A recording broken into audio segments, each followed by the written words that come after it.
DM tower बना अपराधियों का अड्डा। अपराधियों के हौसले इतने बुलंद हैं कि प्रेसिडेंट से भी ये बात नहीं संभल पाई और मामला खमतराई थाना क्षेत्र में आया। अपराधियों के हौसले इतने बढ़ गए तब महिला ने एफआईआर किया। देखिए आगे की झलकियां।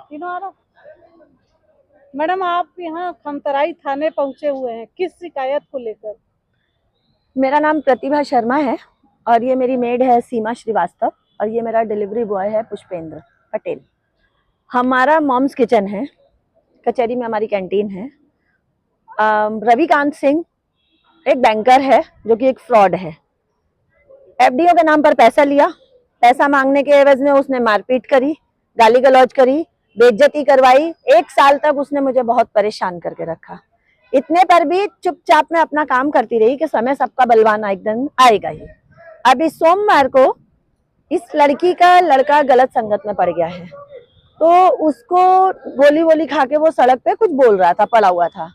विजय सिंह राठौर जो कि एक ठेला लगाता है बाहर डीएम के और एक ढाबा वाबा साइड चलाता है शायद, तो वो आया, उसने ये बल्ली उठाई और बल्ली उठाने के बाद ताबड़तोड़ इसके लड़के को मारना शुरू कर दिया। इतना मारा कि उसके सर फोड़ दिया, उसके कंधे में छेद हो गया, उसके हाथ वाथ सब बुरे तरीके से। इसके लिए ये प्रायोरिटी नहीं था कि पहले अपने उसके विजय सिंह राठौर के लिए जाए, उसके लिए पहले अपने बच्चे को देखना था। अगले दिन हमने इसके बच्चे को नशा मुक्ति केंद्र में भर्ती करवाया, कर्जा लेके इसने वहां की फीस भरी। इतने पर भी राठौर चुप नहीं हुआ ना, आते जाते इसको तंग करना, ऐसे लड़के को तो मार देना। जिस दिन मारा उस दिन भी इसको पूछा ये किसका लड़का है, तो ये बोली ये मेरा लड़का है, इसीलिए छोड़ रहा हूं, नहीं तो जान से मार देता।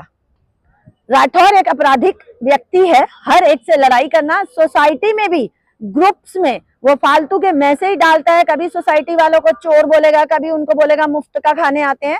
हर व्यक्ति उससे त्रस्त है।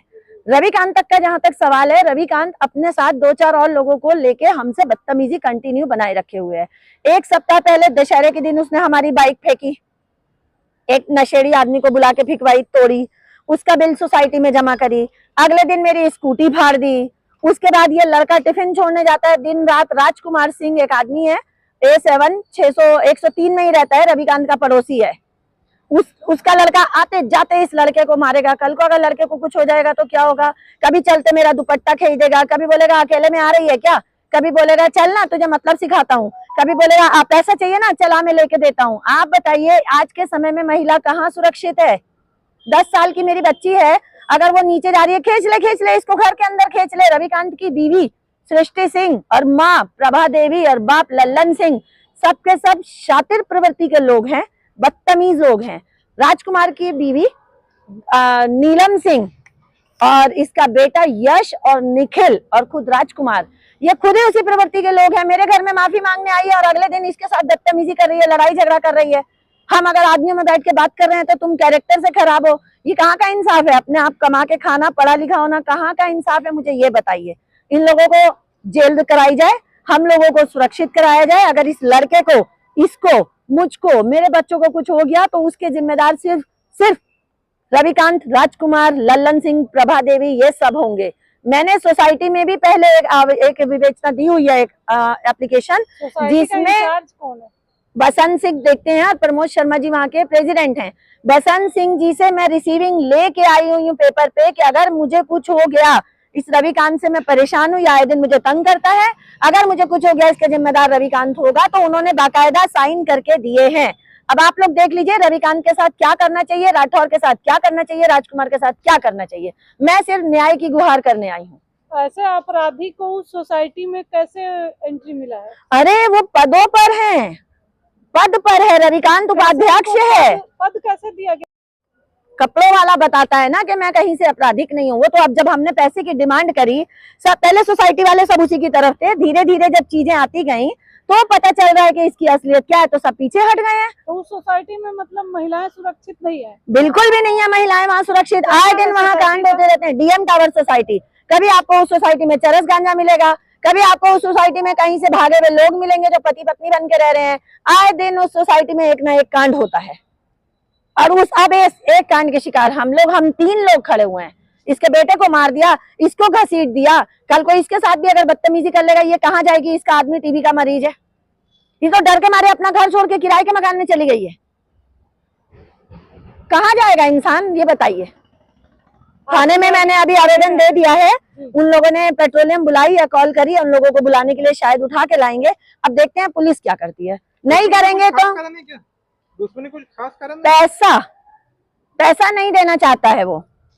कभी हमारी इज्जत पे धब्बे उछालता है, कभी हमारे बच्चों को बदनाम करता है, कभी हमारे काम के समय पे तोड़फोड़ करता है, कभी मेरे घर में जाके तोड़फोड़ करता है, सिर्फ और सिर्फ ये दिखाना कि मैंने पैसा नहीं देना है। कभी मैं 1.5 साल में पहली कंप्लेन लेके आई हूँ थाने में। इसी थाने में वो मेरी कंप्लेन लेके आया था और यहाँ से 155 काट के उसको दी गई थी। पहली बार कंप्लेन की थी सर उसका कारण था, पहली बार मैं सब पैसा इसको दे चुकी, मैं तो खाली हो गई, कर्जदार हो गई।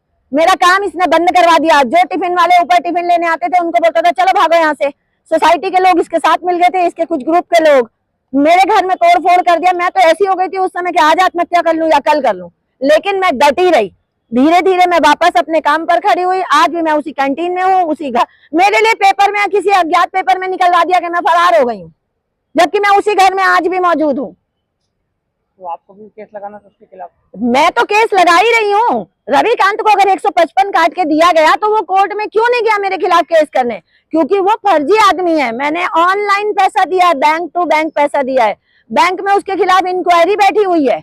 अभी डीडी नगर में बैंक का एम्प्लॉय हेड बन के आवेदन दे के आया हुआ है कि मैं आत्महत्या करने की धमकी दे रही हूँ जनाब अनंस को। मैं क्यों आत्महत्या करूंगी?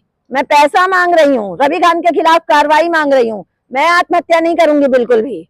मैं लड़ूंगी, लड़ के मरूंगी। एक फौजी की बेटी हूँ, सामने से वार करूंगी, पीठ पीछे रविकांत की तरह हल्ला बदतमीजी नहीं करती हूँ। आज मेरे कैरेक्टर पे उसने उंगली उठा ली है तो अब उसको बख्शूंगी भी नहीं। मेरा नाम प्रतिभा शर्मा, डीएम टावर सोसाइटी में रहती हूँ। मॉम्स किचन की ओनर हूँ। कचहरी में भी मेरी कैंटीन है। बनाने का काम करती है। और आपके पति क्या कर रहे हैं? कुछ नहीं करते, उनका तबीयत खराब है, टीबी का पेशेंट हो गए हैं वो। अपने घर को छोड़ के किराए में क्यों चले गए? बहुत ज्यादा ही अपराधी वहाँ बढ़ गए थे। हाँ, बहुत ज़्यादा बढ़ गए थे उधर। तो किराया कैसे देते होगे फिर? काम करके देते हैं, हम माँ बेटे दोनों कमाते हैं। मेरा बड़ा बेटा भी काम बच्चे को ज्यादा मार दिया गया है, तभी वो नशा मुक्ति केंद्र में है, तो उसका खर्चा तो बहुत आ रहा होगा। हाँ, कैसे करते हैं उसका खर्चा? अभी अब काम कर करके दे रहे हैं जैसे भी। तो उसके लिए क्या चाहिए आपको? उसके लिए खर्चे चाहिए, जो इलाज पानी में उसका लगे वो चाहिए। अपना नाम बताओ। सीमा श्रीवास्तव।